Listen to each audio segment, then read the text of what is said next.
Shalom Bapak Ibu yang dikasihi Tuhan. Apa kabar? Luar biasa, haleluya, puji Tuhan. Kita ada sebagaimana boleh Tuhan memberkati kehidupan kita. Kita ada sampai hari ini karena anugerah Tuhan.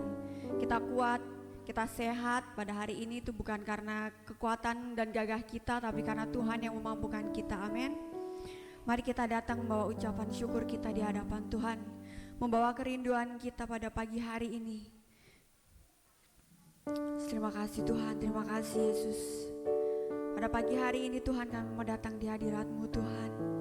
Kami membawa ucapan syukur kami di hadapan-Mu ya Bapa, atas kebaikan demi kebaikan yang Tuhan boleh kerjakan dalam kehidupan kami. Hari demi hari Tuhan, Kau berkarya luar biasa dahsyat dalam kehidupan kami. Kami bersyukur Tuhan, pada pagi hari ini Kau kumpulkan anak-anak Tuhan di tempat ini. Untuk kami rindu memuji dan membesarkan nama-Mu Tuhan. Terlebih Tuhan, kami rindu untuk mendengarkan kebenaran firman-Mu ya Bapa. Terima kasih Tuhan, terima kasih Bapa. Haleluya, mari kita membawa hidup kita, membawa hati kita di hadapan Tuhan dengan ucapan syukur yang sungguh-sungguh di hadapan Tuhan. Kita lepaskan beban permasalahan yang ada di dalam kehidupan, di dalam rumah tangga, di dalam hati kita. Kita mau menghadap kepada Tuhan. Kami percaya Tuhan bahwa Engkau yang akan memberikan kedamaian dalam kehidupan kami. Kami percaya Tuhan, Engkau yang melawat setiap anak-anak Tuhan di tempat ini dari pagi hari ini Tuhan. Haleluya, ku datang dengan syukurku. Ku datang dengan syukurku, membawa kerinduanku Yesus, ingin ku menyenangkan-Mu. Karya-Mu indah bagiku, karya-Mu indah bagiku, kasih yang menyelamatkanku Yesus, inilah persembahanku.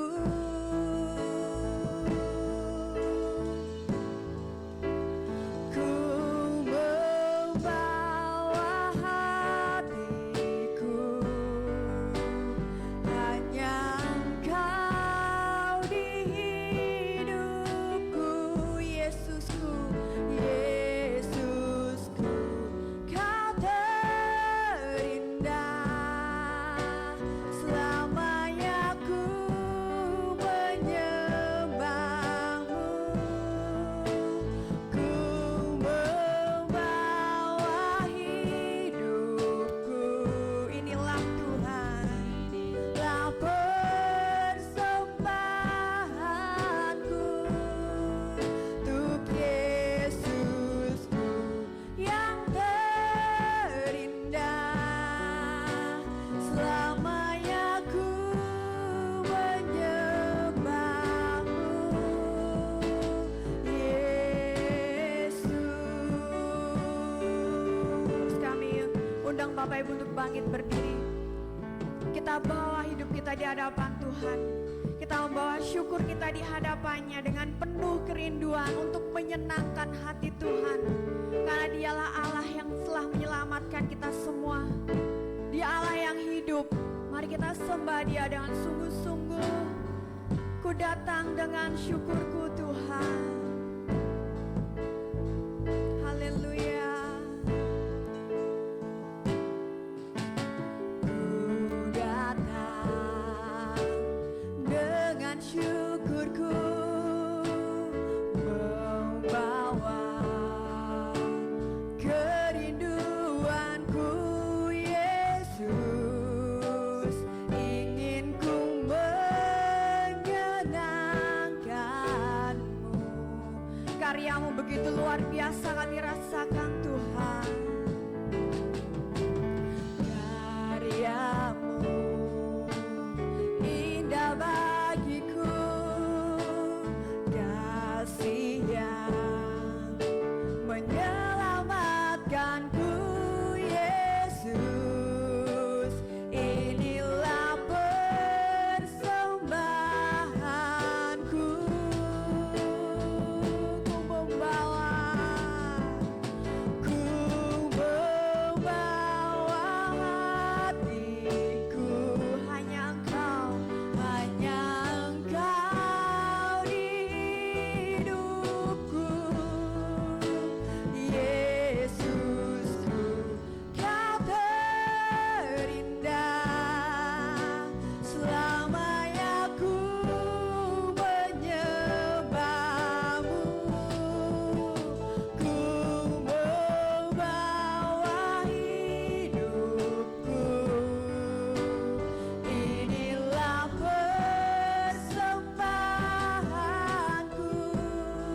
Terpujilah kau Tuhan, ditinggikan namamu, dimuliakan engkau Tuhan.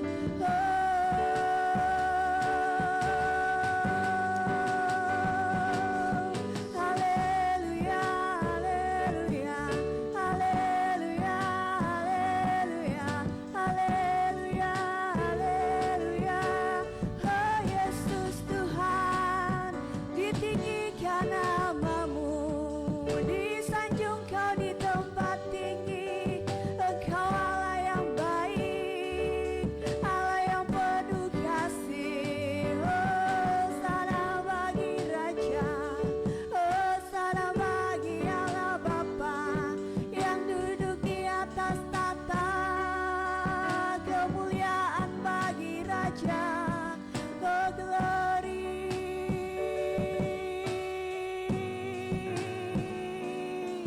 Haleluya.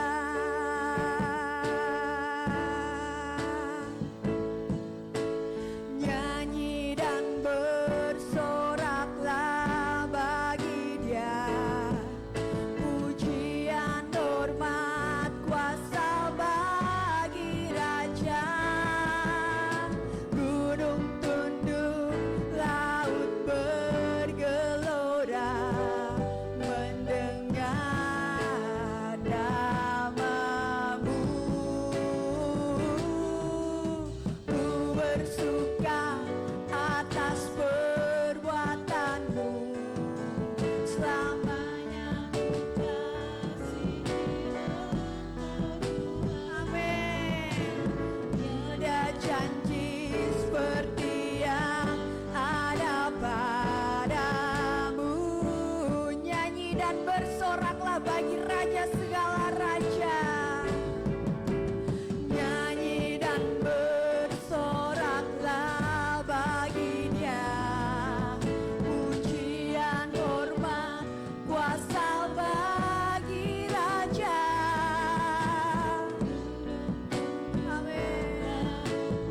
Inilah kerinduan kami Tuhan, kami mau mendengar namamu. Ku bersuka atas perbuatanmu, selamanya ku kasihi engkau Tuhan. Tiada janji seperti yang ada padamu. Tiada janji, tiada janji seperti yang ada padamu. Tiada janji seperti yang ada padamu. Tiada janji seperti yang ada padamu. Beri kemuliaan bagi nama Tuhan kita Yesus Kristus. Haleluya Tuhan. Kami mau bersorak Tuhan, kami mau menyanyi, kami mau meninggikan namamu lebih dan lebih lagi pada pagi hari ini ya Bapa. Karena hati kami bersuka atas segala perbuatanmu yang begitu ajaib ya Bapa. Kami percaya Tuhan tempat ini limpah dengan ucapan syukur. Di tempat ini penuh dengan damai sejahtera yang datang dari Tuhan. Kami percaya Tuhan segala permasalahan, segala problematika yang kami alami tidak lebih besar daripada Yesus kita yang besar. Nama Yesus di atas segala nama ya Bapa. Kami percaya Tuhan Engkau Allah yang selalu hadir dalam setiap kehidupan kami. Engkau selalu hadir dalam setiap ibadah-ibadah kami Tuhan. Terlebih Engkau hadir dalam hati kami pribadi, lepas pribadi pada pagi hari ini Tuhan. Untuk membentuk kami semua, untuk mendidik kami semua, untuk memproses kami semua, untuk seturut dengan kehendak Allah yang kuasa. Kami percaya Tuhan hari ini adalah harinya Tuhan. Kami mau terus mengucap syukur dengan kebaikan-Mu. Kami mau bersuka cita Tuhan pada pagi hari ini. Kiranya Tuhan memberkati setiap anak-anak Tuhan yang boleh hadir. Kiranya kami boleh menaikkan ucapan syukur kami lebih dahsyat lagi di hadapan-Mu. Dan biarlah langit dan bumi memuji nama-Mu, kebesaran-Mu diagungkan Tuhan. Terima kasih Bapa, kami mau sambut ibadah kami pada pagi hari ini dengan ucapan syukur. Di dalam nama Tuhan kami Yesus Kristus kami berdoa. Haleluya. Amin. Masih tetap berdiri, masih tetap bersukacita. Amin. Beri salam kanan kirinya. Tuhan Yesus memberkati. Mari kita bersukacita. Kita angkat pujian, langit dan bumi pujilah Tuhan, karena Dialah yang menciptakan segala yang ada di bumi ini. Langit dan bumi pujilah Tuhan, sebab Dia ciptakan semuanya. Keagungannya mengatasi langit bumi, sembah sujud di hadapannya. Langit dan bumi, langit dan bumi pujilah Tuhan, sebab Dia ciptakan semuanya. Amin. Keagungannya mengatasi langit bumi, sembah sujud di hadapannya. Ku puji, ku sembah, ku puji, ku sembah Yesus Kristus Sang Penebusku.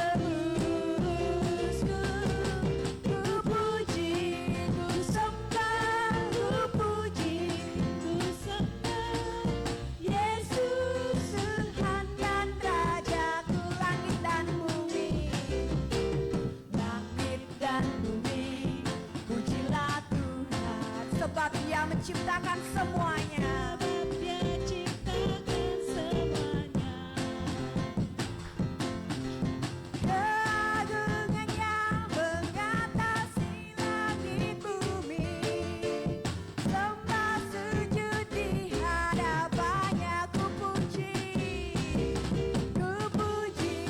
ku sembah, ku puji, ku sembah Yesus Kristus Sang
Sudah ngos-ngosan?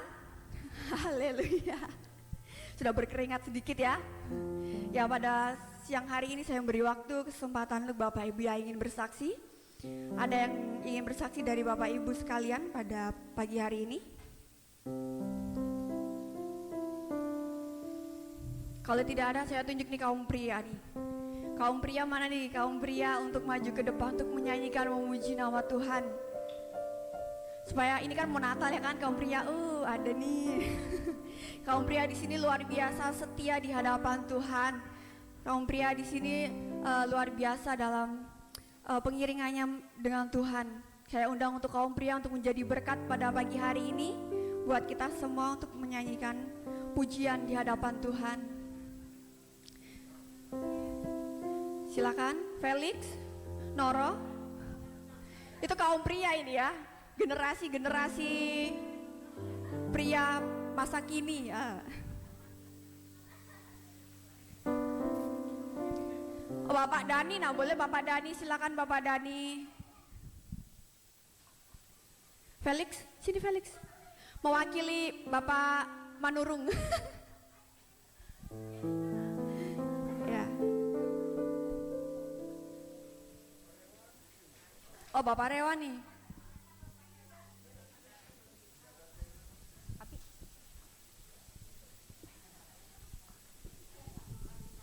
Satu-satu. Sampai enggak ini ya?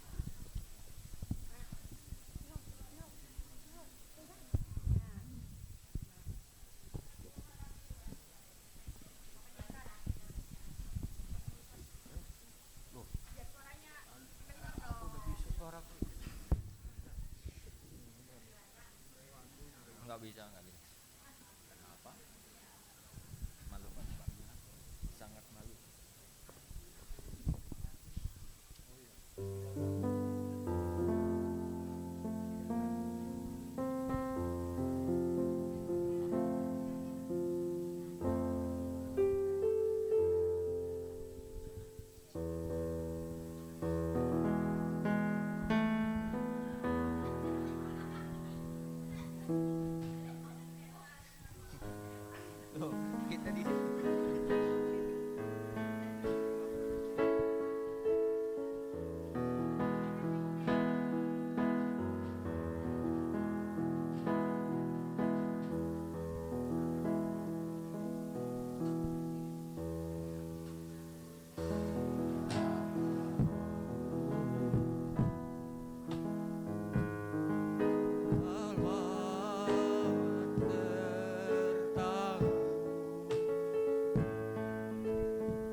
Terima kasih buat kaum pria yang ada di GSJA Batu Ampar, luar biasa. Ujian kesaksian bahwa menyatakanku tidak takut sebab Allah besertaku. Mungkin banyak kaum pria yang beban hidupnya mungkin lebih banyak daripada kaum wanita ya.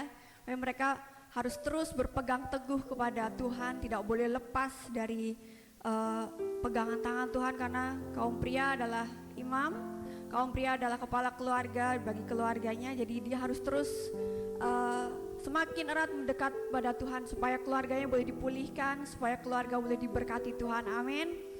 Mari kita bagi kaum wanita mendukung apa yang menjadi doa ataupun pergumulan kaum pria yang ada di tempat ini, baik itu anak kita, baik itu suami kita ataupun saudara-saudara kita yang laki-laki. Kita terus dukung dalam doa, karena kaum wanita adalah penolong, kaum ibu adalah penolong bagi keluarga. Amin. Kita percaya bahwa anak-anak Tuhan di tempat ini selalu setia di hadapan Tuhan dan terus mengandalkan Tuhan dalam setiap kehidupan. Karena itu kita tidak takut, karena Tuhan terus beserta dengan kita. Mari kita siapkan hati dan pikiran kita untuk masuk dalam kebenaran firman Tuhan. Mari saya ajak Bapak Ibu untuk berdoa secara pribadi di hadapan Tuhan. Menyiapkan hati secara pribadi untuk dipenuhi dengan firman Tuhan yang akan disampaikan oleh hambanya Bapak Danang pada pagi hari ini. Terima kasih Tuhan. Kiranya Tuhan membuka hati kami satu persatu Tuhan, supaya tidak ada yang tersembunyi di hadapan-Mu ya Bapa. Supaya kami boleh mengakui bagaimana salah kami Tuhan di hadapan-Mu. Supaya kami boleh mengoreksi kehidupan kami. Selidiki hati kami Tuhan, pribadi lepas pribadi. Supaya firman-Mu yang boleh kami tabur boleh berbuah dan boleh subur di hati kami masing-masing Tuhan.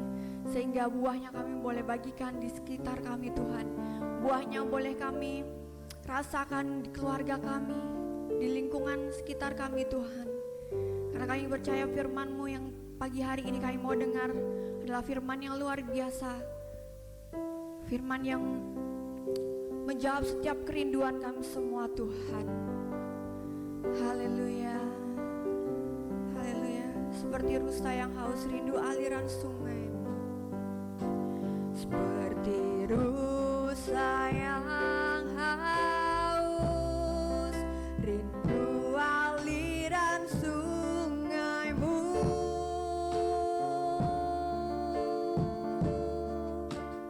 Hatiku tak tahan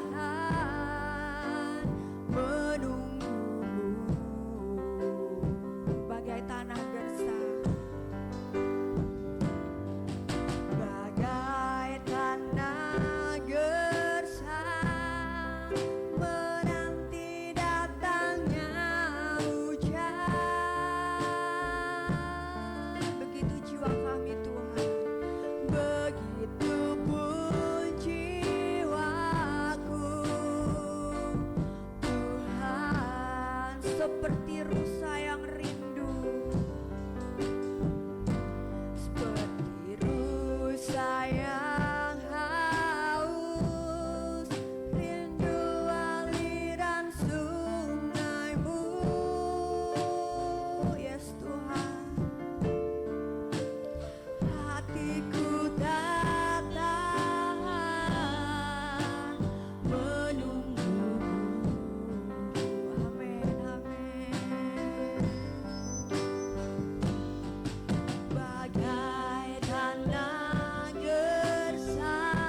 Engkau melihat setiap hati kami Tuhan. Pribadi yang Engkau melihat setiap anak-anak Tuhan yang rindu di hadapan-Mu Tuhan.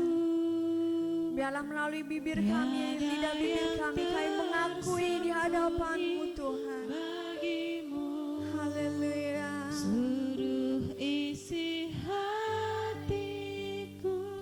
Kau tahu dan bawaku.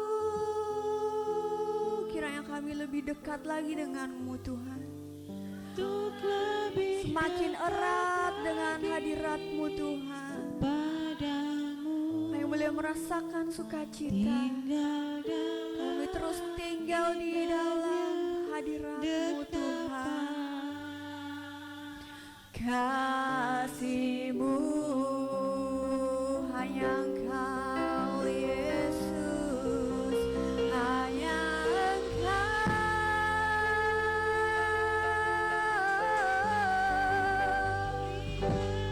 yang mengenal hatiku. Tiada yang tersembunyi bagimu.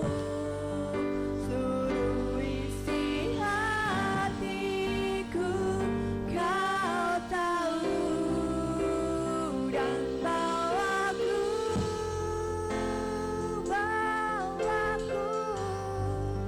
untuk lebih dekat lagi padamu. Tinggal dalam indahnya dekapan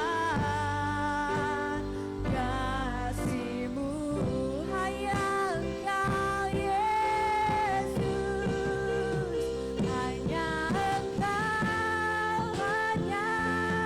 Engkau pribadi yang mengenal hatiku. Tiada yang tersembunyi bagimu. Seluruh isi hatiku Kau tahu dan bawaku. Kami persilahkan Bapak dan Anak untuk lebih dekat lagi padamu. Tinggal dalam indahnya dekapan kasih-Mu. Tinggal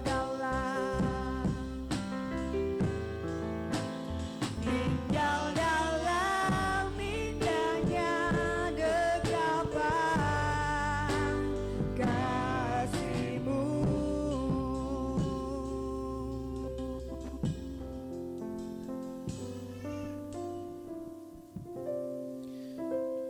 Bapa Surgawi yang Maha Kasih dan Maha Kuasa, kami anak-anak-Mu berkumpul untuk mendengarkan sabda-Mu, mendengarkan firman-Mu. Kami memohon rahmat-Mu supaya Engkau melembutkan hati kami, mempersiapkan hati kami, mempersiapkan seluruh panca indera kami dan akal budi kami, supaya apa yang disampaikan hari ini melalui hamba-Mu ini boleh kami terima dengan sukacita dan bergembira. Karena kami percaya firman-Mu akan memerdekakan kami dari segala belenggu yang kami alami hari-hari kami. Tuhan, berkatilah hamba-Mu ini, dan biarlah apa yang hamba-Mu sampaikan ini datang daripada-Mu. Di dalam nama Tuhan dan Allah kami Yesus Kristus kami berdoa dan memohon. Amin. Shalom. Bagaimana suasana hari ini, hatinya? Damai, puji Tuhan. Ada yang kalut, ada yang masih ya, puji Tuhan. Apapun suasana hati kita memohonkan rahmat Tuhan untuk membuka hati kita ya. Ya, kita persiapkan dulu ayatnya, perikopnya di dalam Matius pasal 7 ayat 1 sampai 6.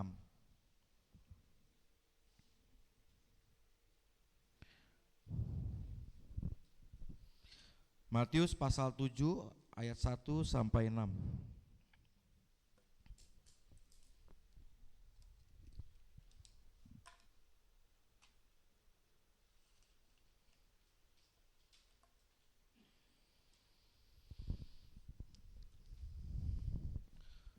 Matius pasal 7 ayat 1 sampai 6. Alkitab atau Lai ini memberikan judul hal menghakimi ya. Kita akan baca ayat yang pertama dibacakan oleh pria dan selanjutnya wanita, gilir ganti ya seperti biasa. 1, 2, 3. Jangan kamu menghakimi supaya kamu tidak dihakimi.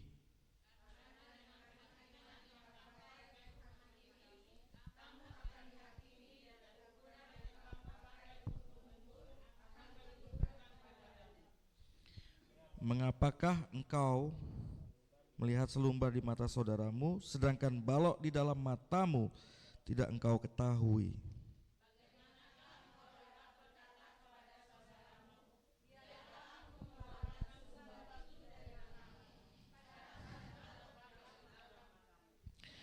Hai orang munafik, keluarkanlah dahulu balok dari matamu, maka engkau akan melihat dengan jelas untuk mengeluarkan selumbar itu dari mata saudaramu.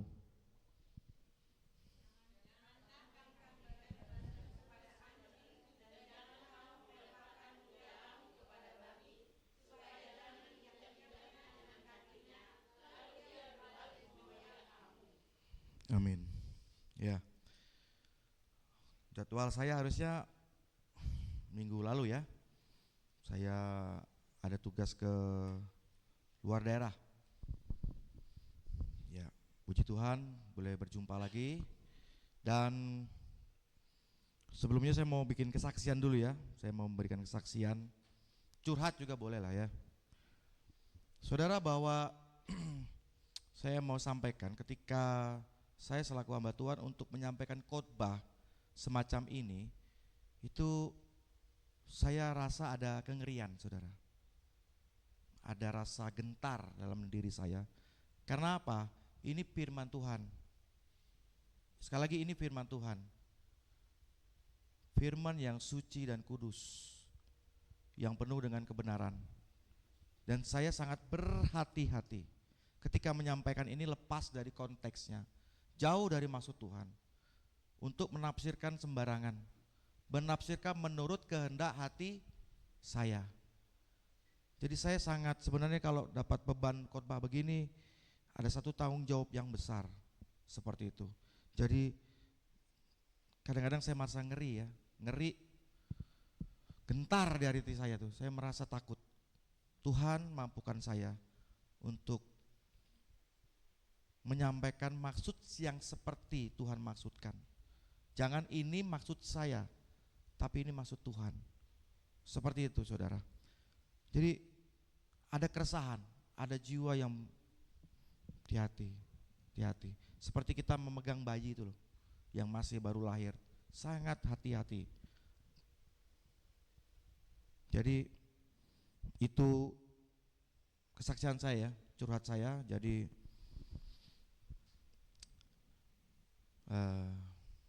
beban itu besar sebagai pengkhotbah. Jadi bukan kesempatan untuk berkhotbah atau tampil, itu bukan, saudara ya. Tapi malah menjadi beban. Karena tanggung jawabnya besar.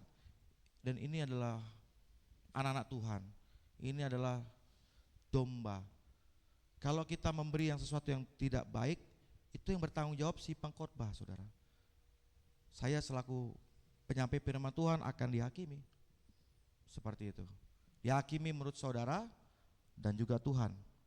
Seperti itu. Atau ada pepatah mengatakan gajah dibelangkoni, tahu saudara? Pernah dengar istilah itu? Gajah dibelangkoni, saudara? Gajah dibelangkoni itu iso ngomong, reso nglakoni. Bisa ngomong, gak bisa jalankan. Dan itu penghakiman. Enak aja loh bisa ngomong gitu ya. Ngomong mah enak gitu ya, yang lakukan yang susah. Baik, kita akan mulai dengan satu cerita tentang penghakiman. Jadi begini, saudara, Konteks ayat di dalam Matius ini adalah bagian daripada khotbah Yesus di bukit. Yesus mengajar kepada murid-murid dan beberapa pengikut yang lain, rombongan. Dan Yesus menyampaikan tentang banyak hal, hal berpuasa, hal berdoa, dan seterusnya, sampai kepada bagaimana hal kita menghakimi. Nah, saudara, penghakiman itu kalau dari bahasa aslinya namanya krino ya. Krino itu memutuskan, mengadili, menghukum. Final atau final. Final itu berarti tidak ada lagi, anggaplah tamat, selesai.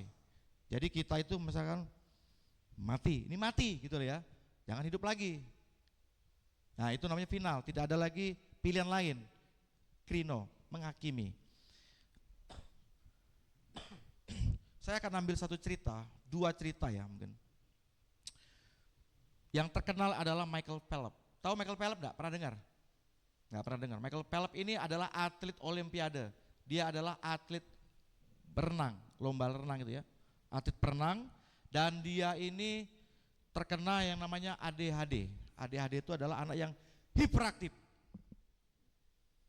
Hiperaktif sekali. Dan waktu itu dia sekolah, kalau kita bilang SD ya. Nah, waktu SD itu, waktu sekolah itu sampai dia menggunakan satu obat. Namanya saya kurang tahu secara kimianya, sehingga obat ini membuat dia tidak untuk mengurangi agresivitas ya. Obat ini mengurangi dia untuk terlalu banyak bergerak. Karena orangnya nggak bisa diam, duduk gini nggak bisa. Pokoknya pengen gerak terus. Sampai di sekolah itu kadang diolokin ya, sudah minum obat belum? Sudah minum obat belum? Malu dia. Sampai gurunya sendiri berkata kepada orang tuanya, anak ini sepertinya atau anak ini tidak punya masa depan. Karena dia tidak bisa punya fokus yang lama. Baru berapa menit gini sudah tidak fokus, sudah liar kemana-mana. Sehingga gurunya pun merasa menyerah. Sehingga dia waktu dipanggil orang tuanya, kayaknya berat gitu ya, anakmu ini kayaknya masa depannya gak punya masa depan. Jadi Michael Phelps dikatakan oleh gurunya sendiri, anakmu ini masa depannya suram atau tidak punya masa depan. Nah, ibu ini tentu ya, orang tua siapa yang gak sedih begitu ya. Aku gak mau punya anak begini kan, maksudnya itu pemberian Tuhan. Siapa yang mau gitu loh. Nah, si guru tadi telah melakukan yang namanya penghakiman final, seolah-olah bahwa anak ini betul-betul tidak sukses, masa depannya suram. Nah, itu adalah bentuk dari contoh sehari-hari kita tentang penghakiman. Tapi akhirnya apa saudara? Michael Phelps tambah dewasa, dia akhirnya menolak untuk minum obat tadi. Dia maunya mengendalikan hiperaktifnya tadi, ADHD tadi, penyakit tadi, dengan cara apa? Dia ikut namanya latihan berenang dan disupport oleh orang tuanya, ibunya. Dia latihan berenang. Nah, waktu dia latihan berenang ini, dia punya apa tadi itu, sikap yang sangat aktif, yang tidak bisa diam tadi, disalurkan melalui berenang. Jadi berenangnya nggak mau berhenti saudara. Berenang aja nggak ada capeknya saudara, ya kan? Yang teman-temannya lainnya nggak punya pusat kali, gitu kali ya. Itu makan apa orang gitu. Nah, karena dia berenangnya tanpa henti, latihan, dia butuh latihan renang untuk nanti setelah dia capek, artinya apa? Dia mengurangi, jadi dia menyalurkan energinya yang besar tadi, yang dianggap penyakit oleh orang, sehingga dilarikan kepada jadi atlet renang. Yang lainnya kadang-kadang mengeluh karena capek latihan, lelah, dia namanya hiperaktif ya, maunya ya berenang terus, kebalikan dia. Dan di umur 15 tahun dia ikut Olimpiade di Sydney. Belum dapat apa-apa karena masih muda. Setelah itu untuk Olimpiade berikutnya, sampai kalau nggak salah 2012, dia dicatat sebagai atlet bersejarah, atlet fenomenal, dengan mengumpulkan 23 medali. Dan dia memecah rekornya dirinya sendiri terus. Bukan memecah rekor orang lain. Dia olimpiade lagi, pecah lagi rekor, tapi dirinya sendiri. Jadi termasuk orang kaya dia ya. Kalau nggak salah kemarin tuh olimpiade keberapa itu ya, itu disapu bersih sama dia, medali. Jadi dia masuk, dia sendiri aja dapat 7 medali emas. Di cabang yang 100, 200, estafet, 50, kupu-kupu dan sebagainya, habis diambil semua dia. Semua medali. Kenapa? Dia nggak ada capeknya. Dan saudara tahu akhirnya bagaimana? Guru yang tadi pernah menyatakan itu salah apa benar? Sukses juga ya, walaupun punya penyakit. Dan dianggap teman-temannya apa? Diolok-olok juga ya. Sudah minum obat belum? Nah.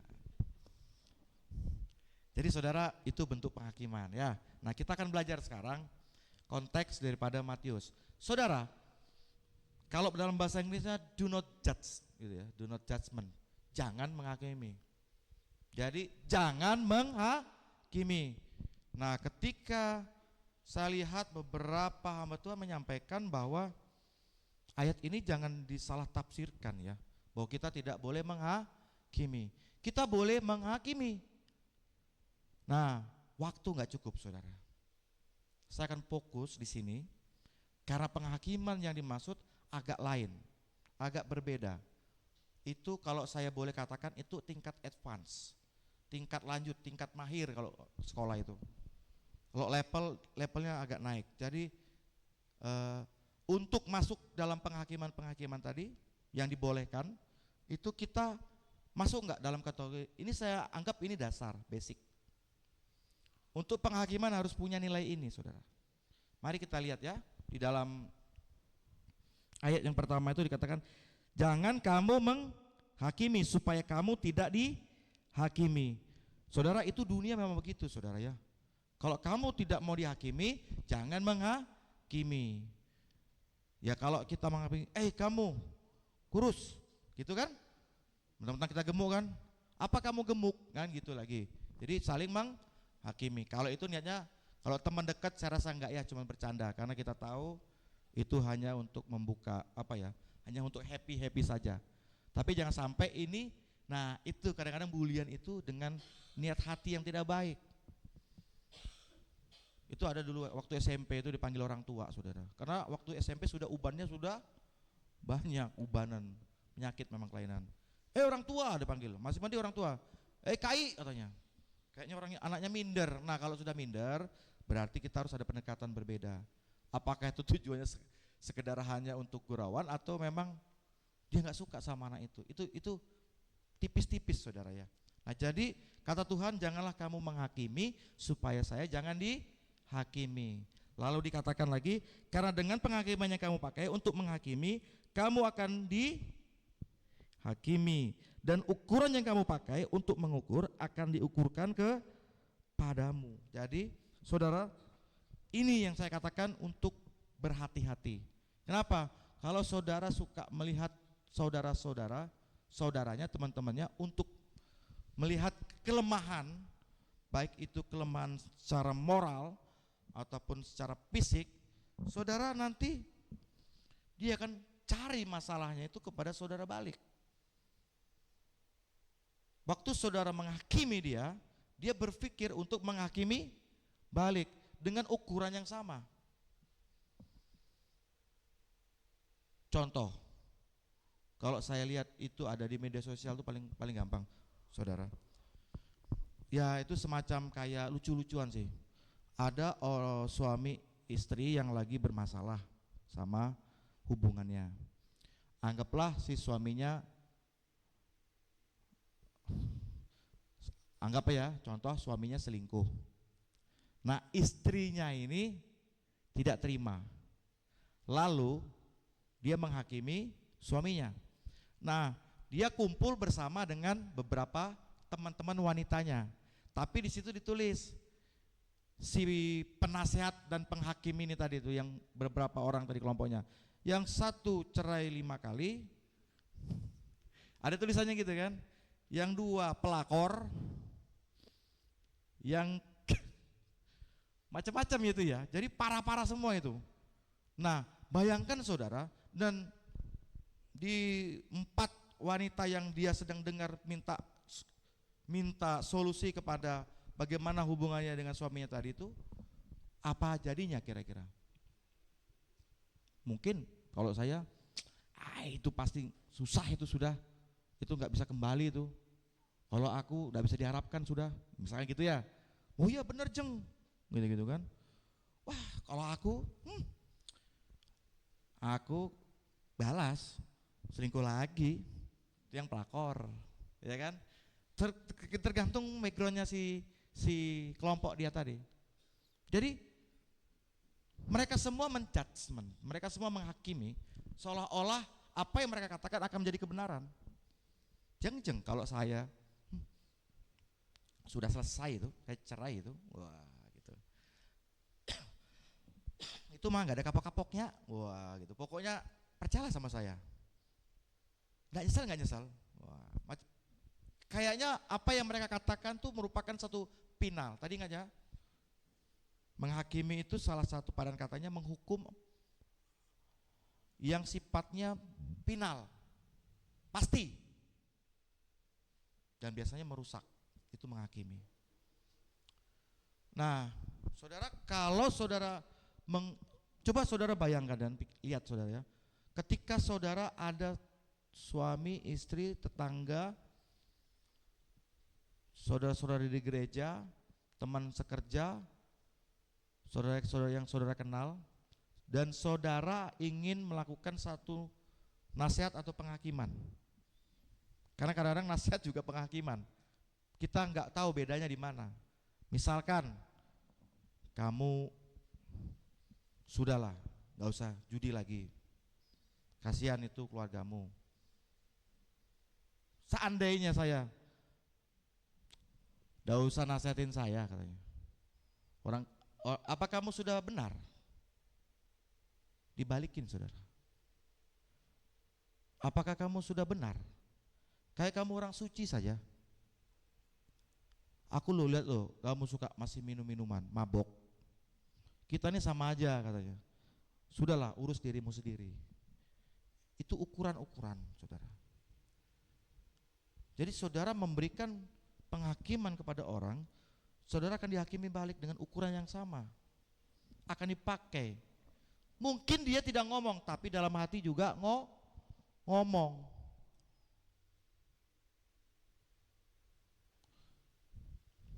Lalu kita perhatikan lagi di situ ayat 3.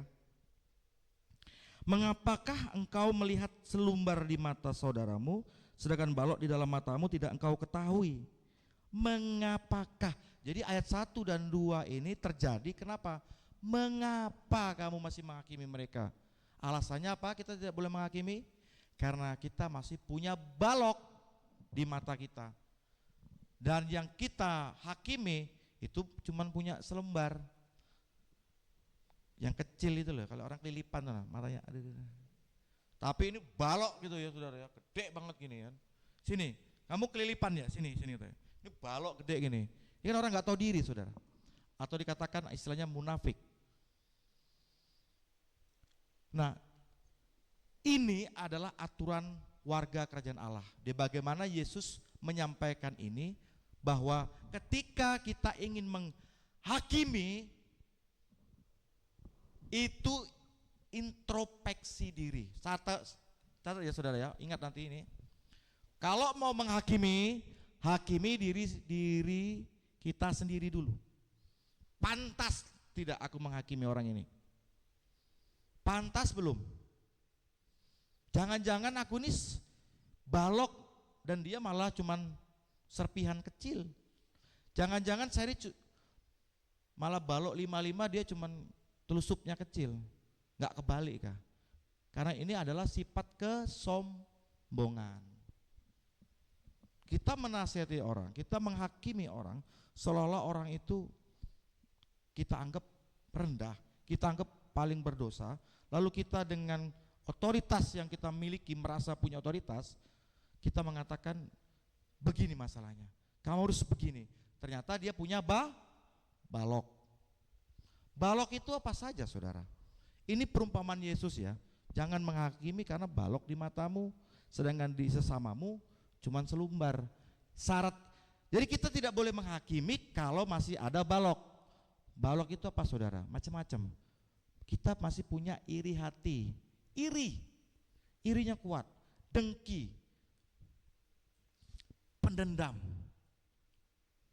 tinggi hati, tidak mau rendah hati. Kalau dinasihati marah, ya kan? Kita sendiri kalau saya mau menasihati orang, tapi kalau dinasihati marah, nggak terima, seolah-olah kalau dari umur, aku sama dia loh jauh umurnya, anak kecil kemarin sore, macem-macem. Aku loh lebih rohani dari dia, aku sering ke gereja, dia loh jarang ke gereja, berani-beraninya ngomongin saya.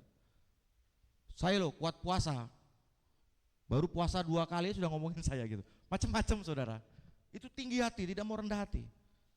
Karena apa? Orang yang rendah hati akan menerima dari siapapun. Dari siapapun. Tidak mengenal ras, suku, bahkan agama. Dia akan mendengar nasihat itu, dia akan mendengar teguran itu, dia akan terima, cerna dulu, dia proses. Benar apa enggak?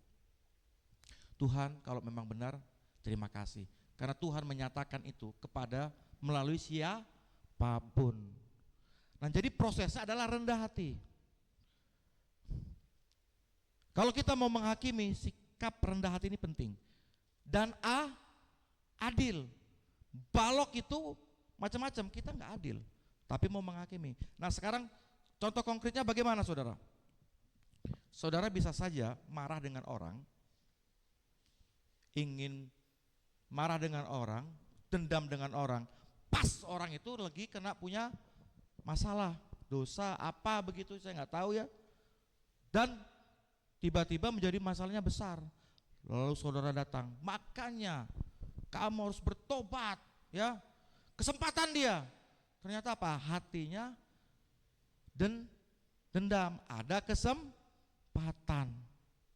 Demikian juga khotbah. Kalau saya nggak suka dengan jemaat, saya pakai ayat-ayat Alkitab untuk menghakimi jemaat. Kalau ada pun itu kita akan sebut dengan oknum.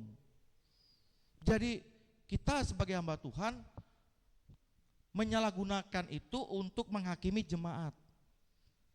Wah, saya nggak suka tuh dengan jemaat itu misalnya gitu. Kan susah dikasih tahu. Besok saya kasih cari ayatnya supaya kena dia, rasain loh. Nggak boleh saudara. Nah, penghakiman, saya menghakimi dengan apa? Hati yang nggak bersih, masih ada kepahitan, ada dendam, ada. Nah, hal semacam ini nanti kalau dia tahu terasa begitu, dia bilang, nah ini menghakimi saya nih.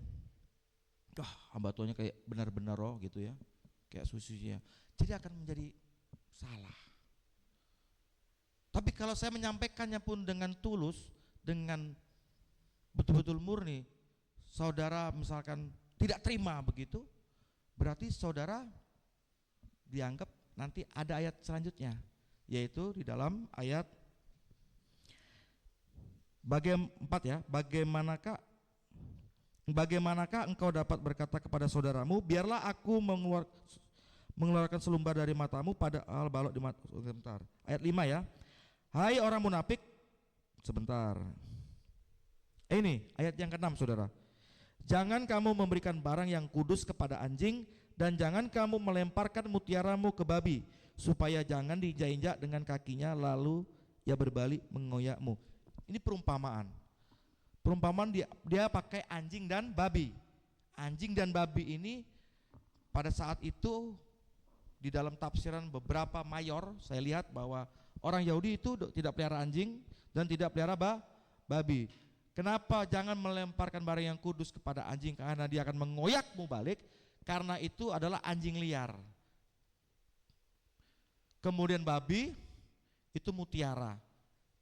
Babi kalau dikasih, nggak usah kasih mutiara ya, dikasih uang 1 juta gitu kira-kira dimakan enggak? Cuma injak, tapi kalau dikasih yang lain baru dimakan. Itu maksudnya begini saudara, yang tadi ketika saya melemparkan barang yang kudus, ketika saya melemparkan mutiara, ketika saudara, nah ini jeleknya saudara. Jadi Tuhan menganggap bahwa orang yang marah-marah tadi, yang gak terima dihakimi tadi, itu dianggap seperti apa? Anjing dan babi. Nah saudara kalau punya sikap yang tulus, yang memang murni, lahir baru, dan tujuannya bukan menghakimi, tapi menilai. Kalau menilai beda saudara. Menilai itu penuh pertimbangan, punya data. Dan dia tidak menghakimi, final enggak. Nah, kalau saudara memberikan satu nasihat, memberikan satu petunjuk, tetapi orang yang kita berikan nasihat tadi, mungkin dianggap kita menghakimi, lalu dia bahkan marah balik dengan kita, bahkan menuduh hal-hal yang tidak-tidak kepada kita, kita anggap dia sebagai apa? Anjing dan babi. Kenapa saudara? Karena yang sedang kita lempar adalah hal yang berharga. Jadi saudara-saudara, kalau ada hamba Tuhan yang menyampaikan firman Tuhan itu dengan ya hati, nggak ada yang tahu. Saudara nggak tahu hati saya. Makanya saya bilang gentar dan takut tadi awal saya katakan. Saudara nggak ngerti hati saya. Apakah saya sedang ada yang punya masalah dengan jemaat? Nah, apakah ini tulus? Saudara nggak ngerti hati saya. Yang ngerti hanya tuh Tuhan. Demikian juga saudara, saya nggak ngerti. Saat saya ngomong sekarang, apakah saudara yang ini nyinggung saya dan sebagainya. Nah, lalu ketika ini disampaikan, lalu ada respon dari jemaat bahwa marah, ya jengkel gitu ya, nggak suka dan sebagainya, berarti bisa dimasukkan di kategori nomor 6. Ayat yang ke-6. Jangan melemparkan apa saudara? Barang yang kudus dan mutiara ke kandang babi. Karena akan percuma, cuma diinjak-injak. Bahkan apa? Mengoyak balik, menggigit balik, menyerang balik dengan frontal, bahkan lebih jahat lagi. Makanya salah satu konteks yang saya pakai dalam penginjilan, ketika saya sudah menyampaikan dia tidak terima, saya tidak akan terus menerus menyampaikan, karena dia akan berbalik menyerang saya. Dituduh kristenisasi, dituduh apa? Undang-undang saudara ya. Karena apa? Menyebarkan agama kepada orang yang sudah punya agama. Dia akan lapor polisi dan saya ditangkap. Padahal maksud saya adalah ini adalah keselamatan. Nah, Tuhan berkata apa? Seperti itu dianggap seperti apa? Babi dan anjing. Kalau saudara memberi nasihat yang baik dengan tulus, jadi gini saudara, maksud kita baik, niat kita baik, bahkan kita sebelum menasihati keluarga kita, saudara kita, anak kita dan sebagainya, semuanya lah yang saudara kenal itu, bahkan sebelum menasihati itu harus cari waktu, bahkan berdoa, ya kan? Bahkan ada beberapa yang karena ini berat penyampaiannya saudara, harus berpuasa dulu minta petunjuk sama Tuhan. Lalu waktu sudah pada waktunya dipanggil, lalu dihakimi kan. Kamu ya, saya perhatikan laporan begini. Wah, nggak terima, marah-marah, bahkan mengancam. Jangan diteruskan, stop. Karena apa? Percuma. Saudara, kalau ada orang yang lagi, saya contoh ya, orang yang belum lahir baru, saya anggap begitu, orang yang rusak gitu ya, yang memarah, karakternya saudara mau contoh apa supaya ada yang gak tersinggung?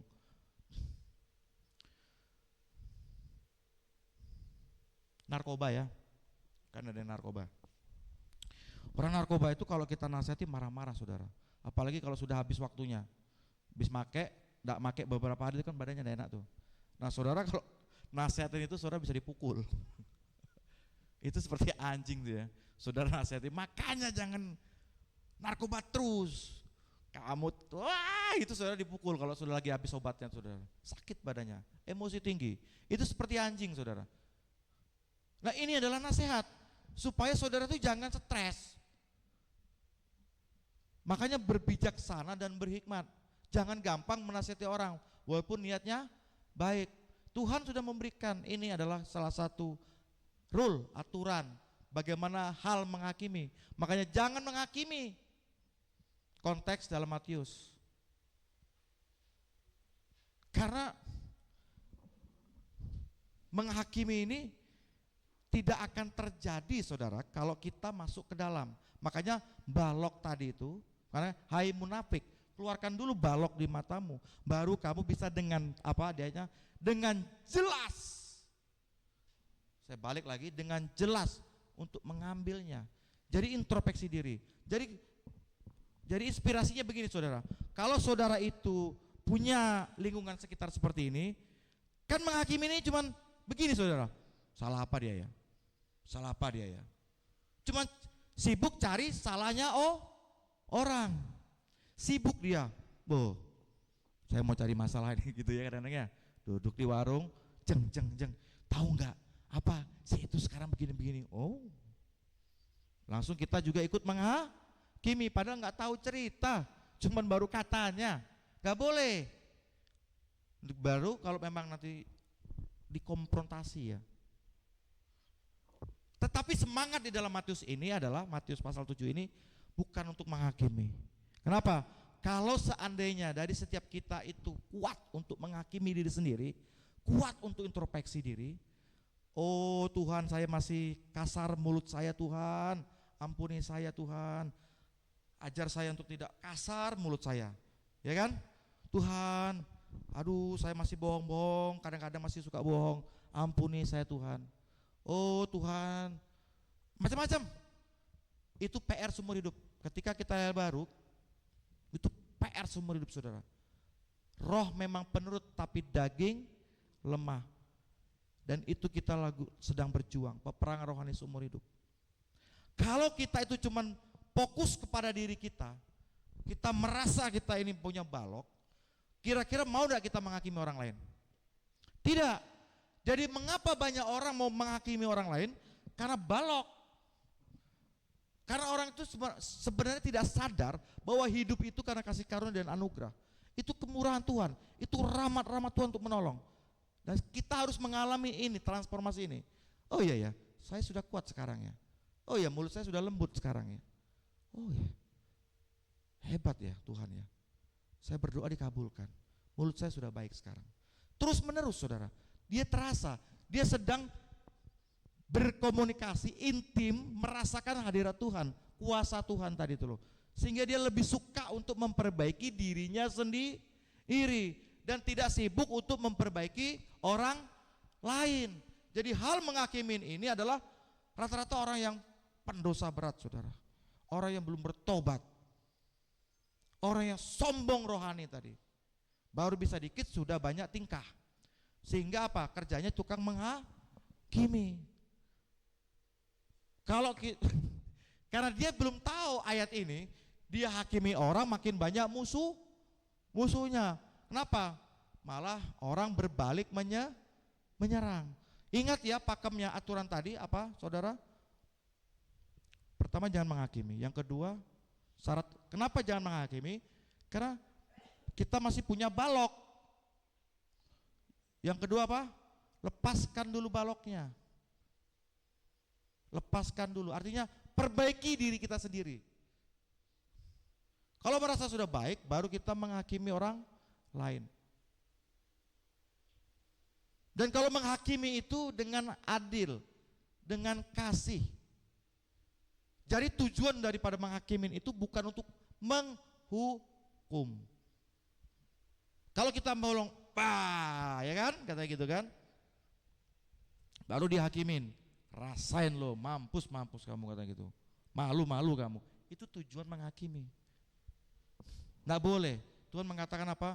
Setiap penghakiman yang dilakukan Tuhan Yesus sendiri, itu tujuannya untuk memperbaiki, memulihkan, mempertobatkan. Tujuan kita menghakimi supaya orang berubah, supaya orang itu sadar akan dosanya. Makanya berhati-hati, jangan sampai kita menghakimi malah dia jauh dari Tuhan.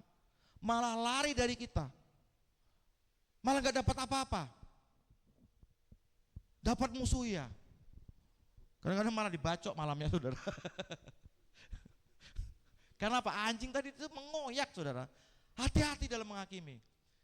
Kadang-kadang kita merasa orang Kristen yang rohani. Saya rajin ke gereja, saya baca Alkitab, saya berpuasa, saya bersedekah dan seterusnya. Lalu merasa lebih baik dari orang lain, menghakimi, tidak tepat waktunya. Kata Tuhan apa? Kalau dia sudah mulai mencak-mencak, tinggalkan saja. Karena apa? Percuma. Nanti kamu pertama kayak babi, ngomong sudah 2 jam, katanya nggak tahu tuh ngomong kah kentut orang itu katanya. Waktu kita tinggalkan gitu, kan penghinaan saudara. Padahal yang kita sampaikan itu mutiara. Yang kedua apa? Waktu kita sampaikan malah kita mau dibunuh, ya kan? Ambil, kamu ngomong sama saya, masih ngomong saya bacok kamu. Itu seperti anjing yang berbalik diberi badan kudus dia mengoyak. Hati-hati dalam hal penghakiman. Ini basic, ini dasar. Tuhan ajarkan seperti itu. Dan saudara, fokusnya sebenarnya jangan menghakimi orang lain, adalah hakimi diri kita sendiri. Sibuklah dengan kita. Dengan ini loh, yang masih banyak PR tadi. Iri hati, dengki, macam-macam. Masih kadang-kadang kalau ditegur, masih kadang-kadang, ya kan?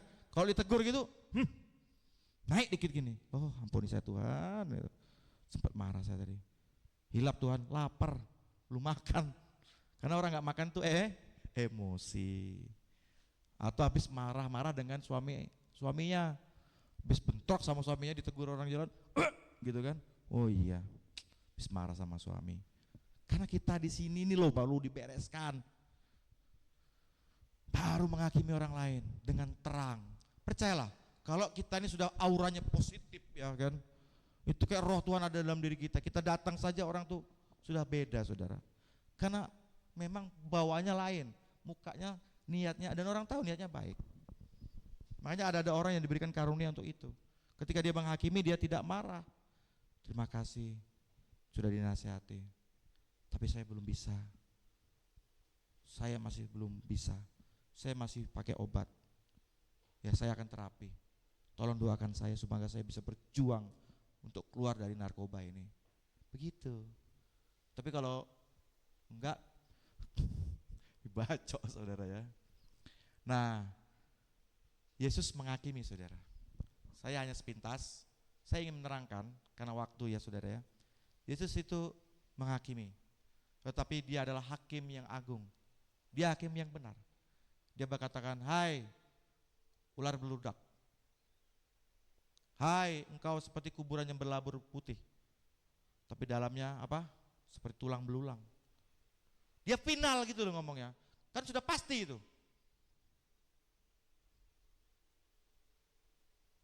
Dan tetapi perhatikan sejalan, saya membukakan ayatnya dulu saudara ya, supaya saudara tidak bingung next ke depan untuk kok banyak.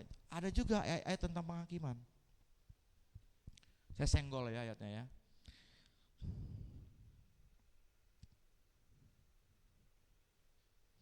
Coba kita lihat di dalam Galatia 6 ayat 1.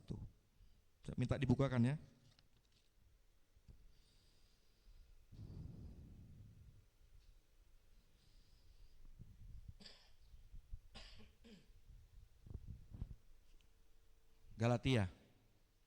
Galatia pasal 6 ayat 1.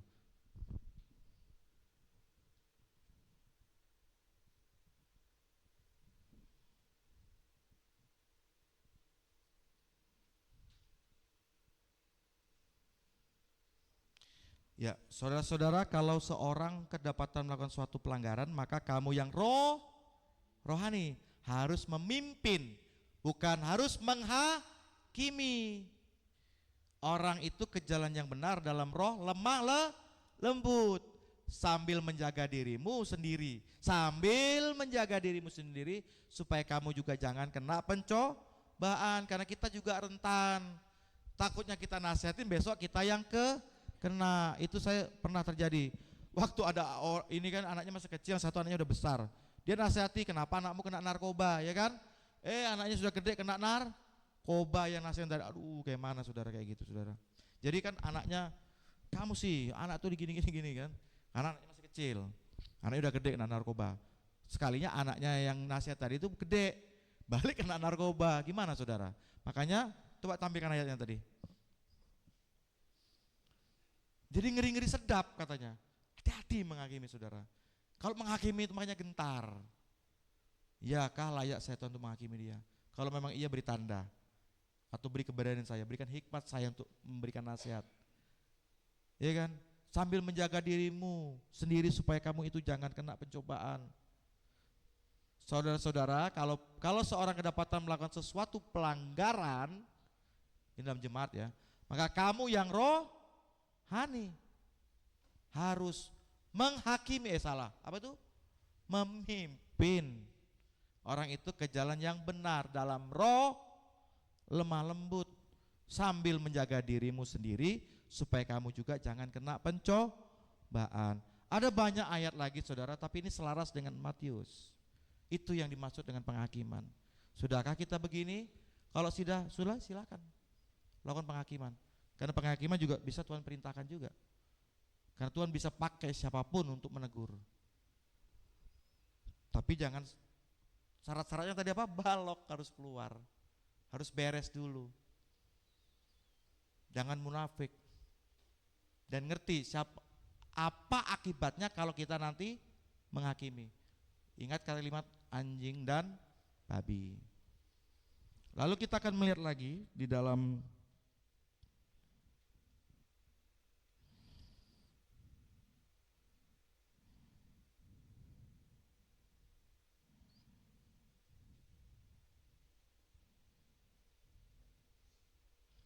sebenarnya banyak ayat tentang penghakiman saudara ya. Nah ini saudara, dalam 1 Korintus yang saya bacakan ya. 1 Korintus pasal 6 ayat 2 sampai 3. Atau tidakkah kamu tahu bahwa orang-orang kudus akan menghakimi dunia? Apakah kamu tidak layak menghakimi persoalan hidup ini? Jadi kita nanti waktu akhir zaman akan ikut menghakimi. Nanti banyak bertebaran ayat tentang menghakimi. Cuman konteksnya jangan sembarang comot ayat saudara. Ya kan? Kan banyak tuh. Misalkan contoh apa ya? Kalau paling gampang tuh yang paling umum dikatakan di dalam Alkitab itu kamu tidak akan mati, ya kan? Ternyata yang ngomong adalah si iblis misalnya gitu. Ada ayatnya tuh. Ini yang sering banyak diceritakan. Maksudnya jok umum, apa namanya? Jok itu semacam kalau kita di sekolah Alkitab itu melepaskan ayat itu loh. Bahayanya adalah ketika ayat itu ada ayatnya, kamu tidak akan mati, tapi ternyata yang ngomong adalah iblis di dalam kitab Kejadian. Kalau waktu kamu makan buah itu kan mati kata Tuhan kan. Nah iblis berkata kamu tidak akan mati. Lalu ada ayatnya saudara, kita tidak akan mati. Ini bacanya kita tidak akan mati. Itu namanya lepas konteks, sembarangan saudara. Ngerti maksudnya ya? Nah jadi pertama penghakiman itu banyak di dalam Alkitab, cuman konteksnya beda. Nah di dalam ajaran ini bagian dari khotbah di bukit, saudara ini basic, ini dasar. Sebelum saudara naik level untuk dalam penghakiman. Kalau saudara mau dan dipakai Tuhan. Makanya saya paling malas untuk menghakimi. Saya paling banyak membiarkan orang lain. Kalaupun memang ada gerakan untuk menghakimi, yaitu dari Tuhan. Datang dia. Di sini terasa saudara ya. Saudara mengalami. Tapi kalau enggak biarkan saja. Karena pada waktunya dia akan bertanya, Pak saya capek hidup gini Pak. Bisa tolong saya Pak, apa yang bisa saya bantu. Nah waktunya masuk.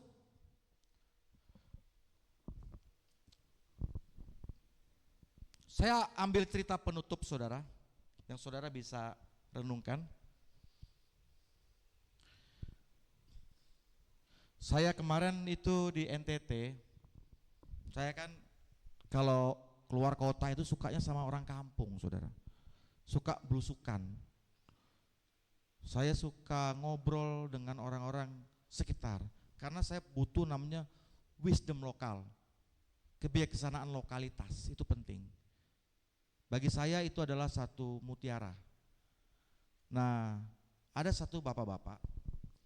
Bapak-bapak ini kalau boleh saya anggap tempat penitipan anak buat keluarganya. Kalau dia punya kakak, paman ya, paman atau Pak D gitu. Nah kalau punya anak suka dititipin di rumah. Karena dia punya kesalahan waktu anak pertama. Jadi dia punya 9 saudara, dia punya 9 anak ya. Nah dia punya anak pertama itu, biasanya kalau anak pertama itu biasanya apa? Trial and error. Trial and error itu maksudnya pendidikannya masih tes dan coba. Kadang masih salah. Banyak belum punya pengalaman sebagai orang tua itu. Dan memang benar dia menitipkan anaknya kepada saudaranya yang tentara. Maksudnya supaya dia belajar disiplin. Karena dari kecil sudah dititipin begitu, kayaknya dia punya kepahitan dan dididik secara tentara keras. Karena orang tuanya dia mau seperti apa yang dia mau gitu loh saudara. Saya mau anak saya ini seperti apa yang saya inginkan gitu loh. Dan memang setelah besar dia bentrok sama orang tuanya sampai sekarang. Tetapi orang tuanya bertobat, sudah meminta maaf kepada anaknya. Bapak mengaku salah. Dulu mendidik kamu seperti yang Bapak inginkan, bukan seperti yang Tuhan inginkan. Lalu akhirnya beberapa anaknya berhasil, saudara ya. Nah, saya cuma mau cerita tentang pengalaman dia bagaimana mendidik anak. 2, yang satu anak kandung, yang satu bukan anak kandung, titipan dari orang tua lain, masih keluarga, pamannya dia. Ya, saya cerita dari pamannya dulu ya. Nah, anak paman ini nakalnya minta ampun saudara. Kalau sekolah nggak pernah naik kelas. Naik kelas baru boleh pindah sekolah. Dengan catatan pindah sekolah. Nakalnya minta ampun saudara. Tapi dia karena sudah bertobat di awal tadi, dia tahu memegang anak itu bagaimana. Dibiarkan anak itu, dibantu, ditolong, ditemani. Dan naik kelas, ya sudah, belajar ya, iya. Jangan ulangi lagi ya, iya. Sekolah lagi. Naik kelas lagi saudara. Pindah sekolah lagi. Terakhir waktu dia SMA itu, kelas 3 kalau nggak salah, iya kelas 3 dia cerita, dihukum oleh gurunya itu gini saudara, kalau mau masuk kelas, karena semua dianggap bersalah, harus yang jalan dengkulnya, begini saudara, ya pakai dengkul saya nggak bisa praktekin, jadi dia kayak jongkok begini tapi pakai dengkul, itu jalan dari teras masuk ke kelas harus pakai dengkul, dia nggak mau, kalau satu aja nggak mau, saya nggak mau masuk kelas kata gurunya, akhirnya apa? Dia ambil itu lari keluar, ambil parang saudara, gurunya dikejar, mau dibacok, gurunya lari, semua kaca di sekolah dipecah, dipanggil lah anak nakal. Ternyata Ustaz punya Ustaz yang salah adalah gurunya, karena menghukumnya pakai fisik, karena dengkulnya pasti lecet saudara ya, kayak gini jalannya. Akhirnya didamaikan, tidak bisa damai. Udah, kamu tetap bisa sekolah tapi pindah. Waktu itu pimpinan di pemerintahnya katakan, sudah kita selesaikan aja masalah ini, tapi kamu janji ya jangan nakal ya. Iya Pak. Kamu mau sekolah di mana? Akhirnya ngambil sekolah, saya nggak sebut ya sekolahnya ya, sekolah swasta. Yang si bapak-bapak tadi cerita sama saya, sekolahnya tuh yang sekolah ngawur amburadul itu saudara. Yang satu frekuensi misalnya. Jadi waktu dia sekolah situ tuh, dia waktu nitipin situ, waduh, cocok kamu sekolah di sini. Nah, kenapa? Nakal semua katanya, ya kan? Waktu sekolah di situ setahun bolos, akhirnya nggak naik kelas lagi. Nah, waktu dia nggak naik kelas itu, dia mau kuliah. Kamu gimana? Ijazahnya nggak punya, gimana mau kuliah? Saya mau kuliah, gimana? Benar, kamu sudah bertobat? Iya katanya. Nggak nakal lagi? Iya. Udah kejar paket C ya. Kejar paket C sekolah dan akhirnya kuliah. Dan mulai benar sudah kuliahnya. Dan tahu nggak sekarang dia jadi anggota dewan legislatif itu sudah 3 kali periode terus menerus dipilih oleh masyarakat. Siapa yang nyangka? Ternyata kenakalan itu punya potensi energi yang berbeda. Punya keberanian. Karena untuk jadi anggota dewan itu kalau nggak berani ya, berani uang, berani malu, macam-macam ya, beraninya harus punya daya dobrak. Ternyata kemampuan dia nggak ada di kurikulum sekolah kemungkinan. Nggak ada yang nyangka dia sekarang jadi anggota dewan 3 kali periode. Dan yang kedua itu anak kandung. Anak kandung ini sekolah sarjana hukum S1, sudah lulus, kerjanya cuma mabuk, minum kerjanya. Orang tuanya stres, kayak apa anak gue nih ya katanya. Dinas, tapi tetap sebagai orang tua menasihati kalau tepat waktunya. Jangan pas mabuk dinasihati. Lagi mabuk ini dia sudah nggak sadar. Paham ya maksud saya? Nanti kayak anjing dan babi, saudara. Nah, tapi orang tua tadi terus. Nah, terus yang kedua apa? Supaya kamu nggak mabuk terus, dikuliahkan lagi S2 ya, nak ya. Iya. Saudara-saudaranya patungan untuk membiayai dia untuk sekolah S2, ngambil magister hukum. Tapi bisa berubah ya, nak ya. Bisa mau berhenti ya, ya. Ya, saya mau berhenti kalau dikuliahkan lagi. Ngambil S2, magister. Habis lulus, tidak mau cari kerja, kembali ke habitat lama, mabok lagi. Minum. Beberapa tahun itu sampai kakak-kakaknya yang membiayai dia tuh, Pak, sudah saya bilang, itu percuma, itu anak sudah memang begitu, nggak bisa ditolong, misalkan begitu ya, tidak bisa ditolong, rugi kita nyekolahkan dulu ngeluarkan uang gitu kan. Apa kata saya, kata anak-anaknya kan, maksudnya kakak-kakaknya gitu kan.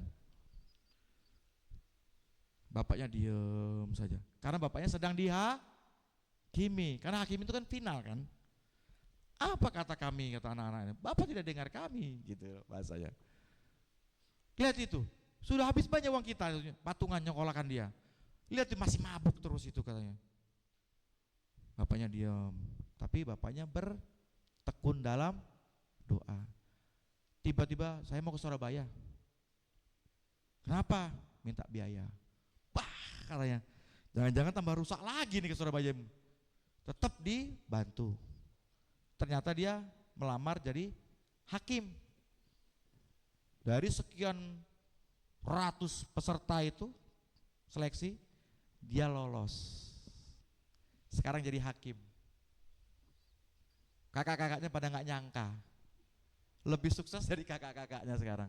Karena gaji hakim gede banget, saudara. Kalau nggak salah dulu itu masih 30, nggak tahu sekarang berapa per bulannya. Belum lagi itu insentifnya ya.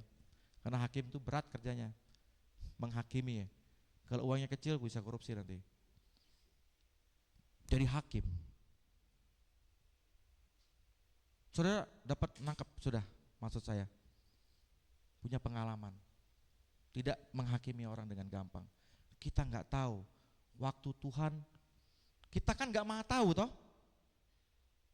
Makanya ada pengharapan, iman dan kasih yang tidak pernah hilang dalam kitab Ibrani. Terus punya itu, miliki itu saudara. Jangan nyerah. Kenapa saudara? Ini ada dikatakan oleh satu filsafat terakhir, saya lupa namanya. Memang dia mengatakan bahwa manusia dan binatang itu tidak ada bedanya. Dia katakan manusia itu adalah binatang yang punya akal dan hati nurani. Ingat sekali lagi, dia mengatakan manusia itu adalah binatang yang mempunyai otak, yang mempunyai akal dan hati nurani. Sedangkan binatang itu tidak mempunyai otak, tidak punya akal, tapi dia punya insting. Apa bedanya? Semua sama-sama bisa jahat. Coba kita lihat kalau di film-film itu kan, bagaimana hyena menyerang harimau, singa betina, diserang tuh. Dia bisa hajar, kadang-kadang ada beberapa anak dimakan. Ternyata supaya populasinya tidak banyak dan rantai makannya mulai kecil, dia bisa bunuh anaknya sendiri. Dia jahat, tapi dia lakukan karena apa? Insting. Tapi manusia bisa melakukan kejahatan Bukan pakai insting saja, tapi pakai otak. Lebih berbahaya mana saudara? Jahatnya lebih jahat manusia saudara. Kadang dia melakukan kejahatan, tapi orang lain yang kena. Itu bedanya saudara. Makanya salah satunya tadi apa? Manusia itu bisa berubah. Dampingi, jangan dihakimi. Dinilai, dibangun. Karena spirit menghakimi itu menghukum, menjatuhkan. Pasti sudahlah. Tetap berdoa supaya dia bisa berubah. Karena waktu dia berubah, kita ada bersama dia, kita memberikan nasihat yang baik, dia akan bertumbuh dengan baik. Karena dia punya akal tadi, kita nasihatin supaya akalnya jangan digunakan untuk kejahatan melulu. Nah, itu cerita penutup. Pertanyaan saya, apakah saudara pernah menghakimi? Jadi untuk pertemuan KKA, pertanyaan adalah apakah saya pernah menghakimi? Kalau tidak pernah menghakimi, bilang sorry ya, saya tidak pernah menghakimi. Saya ini orang baik, saya orang suci dan kudus. Apa itu menghakimi? Malah saya yang sering dihakimi. Playing victim saudara, sebagai korban ya. Ada amin saudara. Puji Tuhan, sekiranya Tuhan memberkati kita semua, menguatkan kita, dan mengubah cara pandang kita tentang dunia ini dan bagaimana dunia sedang menghakimi. Kita jangan melok-melok ya, dan kita jangan ikut. Berpegang teguh, kalaupun menghakimi, ampuni saya Tuhan, bertobatlah untuk menghakimi. Mari kita berdoa saudara. Sejenak kita hening dulu saudara, sambil membayangkan pernah nggak menghakimi orang lain. Dan kalau pernah, saudara bertobat saudara. Tuhan, mohonkan ampun. Meminta kepada Tuhan untuk Tuhan ampuni saya yang pernah menghakimi dengan final. Saya menganggap bahwa semua adalah benar. Karena saya ternyata tidak maha tahu. Saya tidak tahu ujungnya hidup. Saya tidak tahu bahwa manusia itu bisa berubah kapanpun. Ternyata Engkau adalah yang maha kuasa dan maha kasih. Dan untuk itu memohon pertolongan Tuhan dan mau mengubah kita untuk tidak menjadi penghakim yang handal, tidak menjadi penghakim yang menjatuhkan orang lain, yang memvonis orang lain akan terjadi hal-hal yang negatif. Tapi biarlah kami menjadi seorang yang membangun, memberkati orang lain, menasihati orang lain supaya orang berubah, ada pertumbuhan iman, mempertobatkan orang lain. Dan Tuhan bimbing kami untuk berhati-hati, berikan kami rahmat dan kebijaksanaan untuk bagaimana ketika waktunya datang, tiba untuk kami menasihati. Bahkan pun kalau itu penghakiman yang harus kami lakukan, itu datangnya dari Tuhan, bukan daripada rasa dendam kami, rasa jengkel kami, atau kegelisahan kami yang gak kami tahan lalu kami langsung menghakimi. Tuhan ampuni setiap kami, ampuni dari kami semua yang pernah menghakimi. Kami mau bertobat, kami mau diingatkan, ubah hati kami Tuhan. Biarlah mulut yang keluar dari kami adalah berkat. Terima kasih Tuhan untuk firman-Mu hari ini. Karena kami percaya anugerah Tuhan selalu ada, tersedia bagi kami yang memerlukan. Tepat pada waktunya. Terima kasih. Kami boleh berbahagia, bersukacita, dan bersyukur menyambut firman-Mu ini. Dan firman ini boleh kami tanamkan, kami kerjakan, kami ingat-ingat sebagai satu mutiara dan sesuatu yang kudus. Terima kasih Tuhan, hamba-Mu sudah selesai berbicara. Biarlah roh Tuhan, roh Allah yang maha kudus terus berbicara kepada kami semua, menerangi kami, memberikan cara, memberikan bijaksana, dalam bekal perjalanan kami selama di dunia ini. Kami percaya kami tidak sendiri, Tuhan bersama kami. Dan kami cakap dan mampu untuk melewati perkara-perkara di dunia ini. Karena Tuhan memberkati kami. Di dalam nama Tuhan dan Allah kami Yesus Kristus, kami berdoa dan bersyukur atas firman-Mu hari ini. Amin.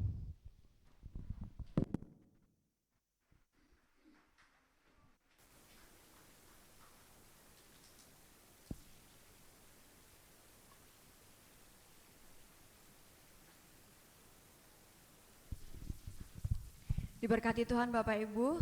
Haleluya, puji Tuhan, luar biasa firman Tuhan pada siang hari ini diingatkan kita untuk kita terus memiliki hati yang bijaksana supaya kita tidak saling menghakimi, dan kiranya apa yang keluar dari lidah bibir kita boleh menjadi berkat buat orang lain dan bukan menjadi batu sandungan untuk hidup orang lain. Amin. Mari kita memberikan persembahan pada siang hari ini. Mari kita siapkan persembahan kita yang terbaik untuk Tuhan.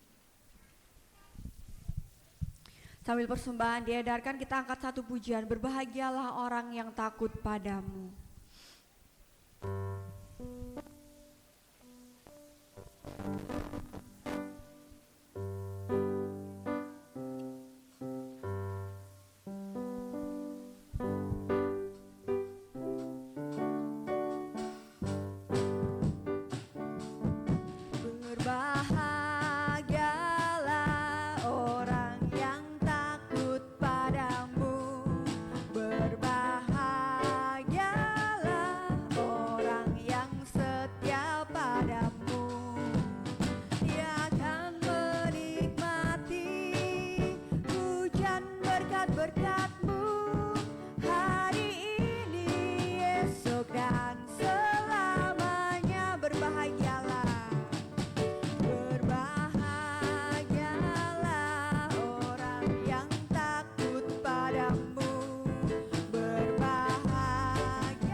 kasih buat persembahan Bapak Ibu. Untuk pengumuman pada siang hari ini, untuk ibadah sepekan yang akan bertugas pada hari Selasa, ibadah ucapan syukur ya. Hari Selasa tanggal 19, pimpin pujian Saudari Kristi, renungan Bapak Wesley, tempat di gereja. Untuk ibadah KKA, jadi ada dua ibadah KKA sendiri, ibadah ucapan syukur sendiri. Ibadah KKA pada hari Kamis, pimpin pujian Ibu Melda, renungan Ibu Gembala, tempat di keluarga Bapak Panjaitan. Untuk ibadah jam doa hari Jumat, pimpin pujian Ibu Siombing, renungan Ibu Dela, tempat di gereja. Untuk ibadah hari Minggu, pimpin pujian Ibu Etna, firman Tuhan Ibu Agustin, pemain keyboard Bapak Stanley, sekolah minggu Ibu Ria, LCD Saudari Louis. Dan ada tambahan pengumuman untuk hari ini setelah ibadah nanti ya, kaum wanita untuk latihan sebentar buat lagu nanti Natal, perayaan Natal ya, supaya lebih matang lagi pujiannya dan bisa menjadi berkat buat tamu undangan ataupun jemaat yang boleh hadir pada Natal pada tanggal 14 Desember. Ada tambahan pengumuman? Oh, youth juga latihan nanti ya. Jadi ada 2 latihan, youth sama kaum wanita. Ada tambahan pengumuman lagi? Kalau tidak ada, mari kita tutup ibadah kita pada siang hari ini. Saya undang Bapak Ibu untuk bangkit berdiri. Terima kasih Tuhan buat anugerah-Mu yang begitu melimpah dalam kehidupan kami. Kami boleh ada sebagaimana kami ada pada siang hari ini Tuhan. Kami mau menutup ibadah kami pada siang hari ini Tuhan. Besar anugerah-Mu, berlimpah kasih-Mu, semakin hari semakin bertambah besar anugerah-Mu, besar anugerah-Mu, besar anugerah-Mu, berlimpah kasih-Mu, semakin hari semakin bertambah besar anugerah-Mu, semakin hari semakin hari semakin bertambah besar anugerah-Mu. Terima kasih Tuhan, terima kasih Yesus. Besar anugerah-Mu Tuhan, berlimpah bagi kami Tuhan. Pada pagi hari ini kami rasakan ucapan syukur yang luar biasa dahsyat Tuhan. Hati kami berlimpah dengan ucapan syukur. Kami boleh merasakan Tuhan, hadirat Tuhan hadir di tengah-tengah kami. Kami boleh merasakan Tuhan firman-Mu yang begitu hidup dalam kehidupan kami ya Tuhan. Kami percaya Tuhan firman-Mu tidak berlalu begitu saja Tuhan, tapi kami boleh mengaplikasikan, kami boleh melakukan dalam setiap kehidupan kami ya Bapa. Untuk kami tidak menghakimi satu dengan yang lain, bukannya ucapan menghakimi, ucapan kutuk, tapi kami mau menjadi berkat bagi orang lain Tuhan. Ajar kami Tuhan, didik kami ya Bapa, untuk kami boleh berkata-kata sesuai dengan kehendak Tuhan. Terus Tuhan proses kami ya Bapa, melalui lidah bibir kami Tuhan, supaya tidak menjadi batu sandungan, supaya kami terus menjadi berkat bagi orang lain ya Bapa. Karena melalui lidah bibir kami nama Tuhan dimuliakan, melalui lidah bibir kami nama-Mu disanjung Tuhan. Dan kami percaya Tuhan pada kesempatan yang siang hari ini, kami bersyukur Tuhan buat anak-anak Tuhan yang boleh hadir di tempat ini. Tidak terlepas Tuhan, kami juga rindu Tuhan untuk mendoakan anaknya Bu Endang Tuhan, yang akan operasi ya Bapa. Kami percaya Tuhan segala operasi yang akan dilakukan boleh berjalan dengan lancar. Tuhan yang akan menyembuhkan, Engkaulah dokter dari segala dokter Tuhan. Engkau yang terus Tuhan memulihkan. Bahkan Tuhan setiap obat-obatan, setiap tindakan yang akan dilakukan nanti Tuhan, itu untuk menyembuhkan, dan itu semua atas hikmat kebijaksanaan dari Tuhan. Tuhan pakai dokter, Tuhan pakai suster, Tuhan pakai alat-alat yang ada Tuhan untuk menyembuhkan. Dan kami percaya Tuhan melalui sakit yang dialami nama Tuhan dipermuliakan, melalui operasi yang akan berjalan nama Tuhan dinyatakan Tuhan. Dan kami juga berdoa ya Bapa untuk anak-anak Tuhan di tempat ini yang boleh mengalami sakit penyakit. Kami Tuhan terus meminta Tuhan supaya Tuhan terus memberikan kesembuhan. Tuhan memulihkan keadaan anak-anak Tuhan di tempat ini, baik sakit secara fisik, sakit secara mental, ataupun sakit segala yang di pikiran Tuhan, stres ataupun apapun itu Tuhan. Kami percaya penghiburan dari Tuhan. Kami tahu Tuhan Engkau mengerti setiap kebutuhan kami. Kami tahu Tuhan bahwa Engkau lah yang menyatakan mujizat-Mu dalam setiap anak-anak Tuhan di tempat ini. Kami bersyukur Tuhan buat kesehatan yang Tuhan sudah berikan, untuk kami mau pakai untuk melayani Tuhan, untuk kami mau pakai membesarkan nama Tuhan. Ajari kami terus Tuhan, untuk kami terus menyatakan kebaikan Tuhan, untuk menyatakan terus mujizat-mujizat Tuhan, sehingga apa yang kami lakukan melalui kehidupan kami, orang lain boleh melihat bahwa ada Yesus di dalam kehidupan kami Tuhan. Dan kami juga berdoa Tuhan untuk setiap acara, setiap program yang ada di GSCA ini Tuhan, untuk perayaan Natal, untuk persiapan Natal Tuhan. Kami percaya Tuhan sudah mencukupkan segala yang ada. Tuhan melemah lembutkan hati setiap jemaat Tuhan. Mungkin ada beberapa konflik Tuhan atas kesepakatan yang ada, tapi kami percaya Tuhan untuk nama Tuhan dipermuliakan, bukan untuk mengagungkan gembala sidang kami ataupun jemaat kami yang ada Tuhan. Natal nanti ini kami adakan untuk kemuliaan nama Tuhan. Tuhan tolong berikan hati yang lemah lembut buat anak-anak Tuhan yang akan menjadi panitia ataupun yang akan merancangkan acara demi acara untuk konsumsi, untuk dekorasi, untuk musik ataupun yang melayani Tuhan. Kami percaya Tuhan nama Tuhan yang dipermuliakan, karena kami tahu Tuhan banyak nanti yang akan berpendapat, banyak yang akan mengusulkan A, B, C Tuhan. Tapi kami yakin Tuhan, biarlah apa yang keluar nanti, apa yang terjadi nanti itu sesuai dengan kehendak Tuhan. Dan kami juga berdoa untuk cuaca nanti ya Bapa, cuaca yang ada Tuhan. Kami percaya bahwa cuaca yang terbaik yang Tuhan berikan bagi kami, sehingga tamu undangan yang boleh hadir, jemaat yang boleh hadir, boleh merasakan sukacita, merasakan hadirat Tuhan hadir di tengah-tengah ibadah perayaan Natal nanti kami Tuhan.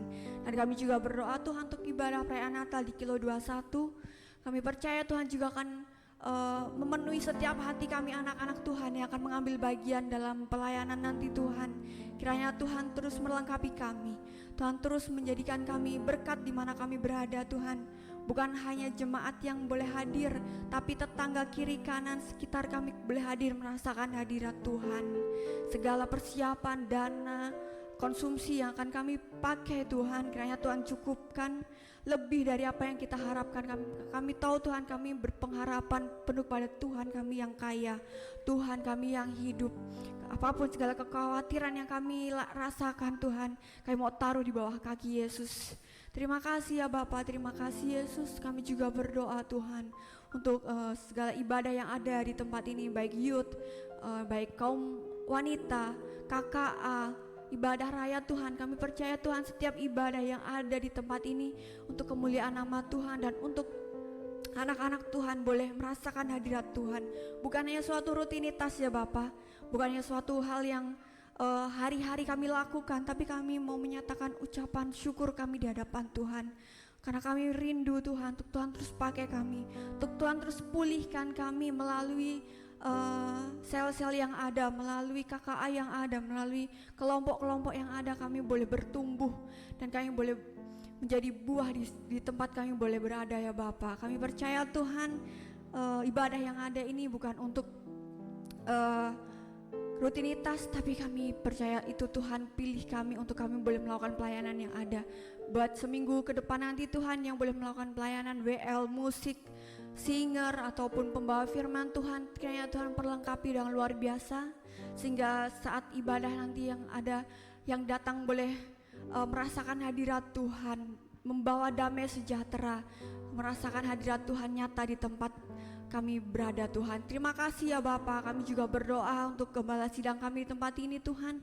Kami mengucap syukur atas pemulihan yang Tuhan sudah kerjakan hari demi hari. Tuhan terus perlengkapi, hari demi hari Tuhan pulihkan keadaan Bapak Gembala kami ya Bapa. Dan kami percaya Tuhan, pemulihan demi pemulihan boleh terjadi, mukjizat demi mukjizat boleh terjadi.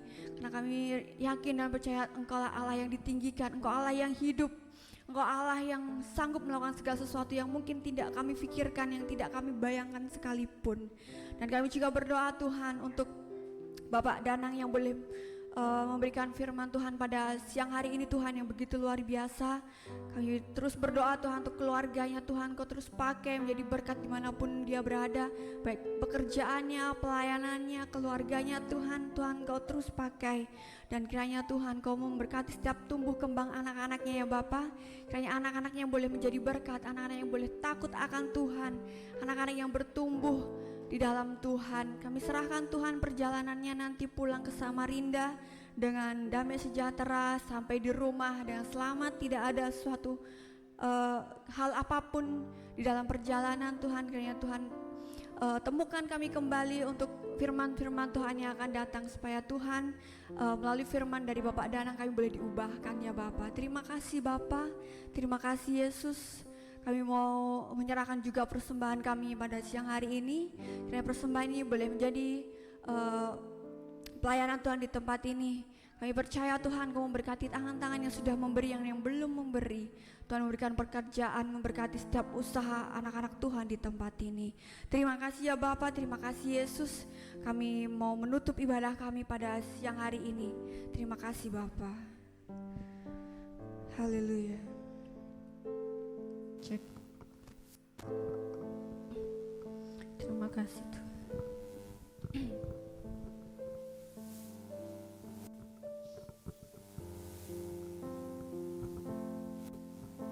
Syukur terpujilah namamu Tuhan, Engkau baik. Kami sudah diberkati oleh Tuhan.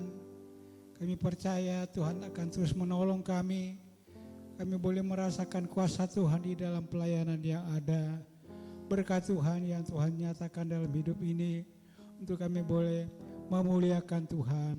Terima kasih. Jika sebentar jemaat akan kembali ke tempat masing-masing, percaya di dalam nama Yesus Tuhan, Engkau yang memberkati, Engkau yang menyertai, bungkus dengan kuasa darah Yesus Tuhan, sampai di tempat dengan selamat yang daripada Tuhan. Terima kasih, terpujilah namamu, ini ucapan syukur kami taruhkan serahkan dalam tangan-Mu. Terima kasih Tuhan, terpujilah namamu. Inilah berkat yang kami boleh sampaikan kepadamu Tuhan.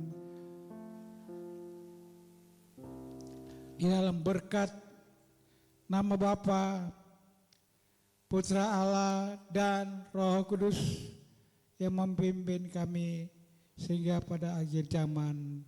Haleluya, haleluya, amin. Tuhan memberkati sedang jemaat Tuhan, dan Tuhan selalu menolong dan memberkati dalam nama Yesus.